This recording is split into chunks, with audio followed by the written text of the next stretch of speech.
Hey guys, this is Josh with HDCircuitry again. Going to give you an overview of the battery cable kit for factory battery locations. This is also known as a Big 3 kit. I call it the Super Stock kit. Again, as with everything, it comes with color directions, everything clearly laid out, diagrams, pictures, recommended routing, all that kind of stuff. So very clear to follow. All of the cable kits have on the end written exactly where the lug goes to and from. All the lugs are tin copper cable, closed end, hydraulic crimped, adhesive line heat shrunk. Cables are all TechFlex sleeved. So again, no oxygen getting to the copper that causes it to oxidize. That keeps the cables with the lowest possible resistance for the highest possible voltage. Every single lug is exactly sized for the location that that lug is bolting to. It's not kind of universal setup. It's specific to Lightnings and Harley trucks. Does work on other applications, but specifically it's set up for our trucks for very clean install, as ideal as you could possibly get. Comes with tin plated or gold plated battery terminals that bolt on. Doesn't use the Allen set screw that squashes the copper, that breaks strands, oxidizes. Those are terrible. This allows you to bolt on the battery cable connections. You can still add other accessories onto your factory battery if you have an amp or anything else, or you can also use the starter solenoid on the firewall to hook those up to.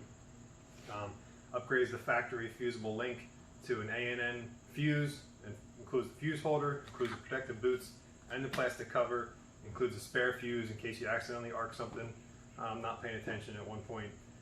Includes the hardware for the auxiliary ground, so going into these cables, upgrades the alternator cable, upgrades the battery cable, and the factory has a fusible link. Again, this upgrades it with an ANN fuse, much larger capacity, much less voltage drop, so the cable's associated for that.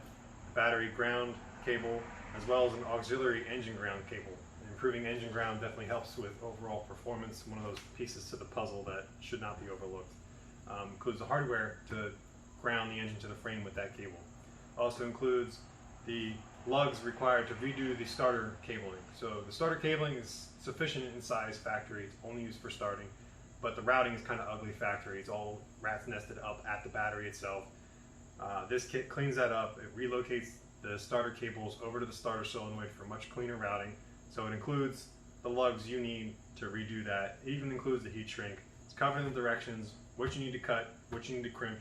So 3 crimps and everything else bolts on. Super clean. This will improve overall voltage of the system, especially if you upgrade the alternator, high output alternator, hydraulic equipment, but a 4-gauge factory cable in between. You're trying to chug from a fire hydrant through a hose, or through a straw, rather than through a fire hose. So doing this, upgrading to a 1-aught cable, will allow stronger voltage. Even on the factory alternator, you'll get better performance out of upgrading the cables. So especially important if you have electric fans and bigger fuel pumps, intercooler pump, stereo system, all that stuff. That's this kit. Again, my Facebook page is facebook.com/HDCircuitry. On Instagram, #HDCircuitry, or you can email me, hdcircuitry@gmail.com.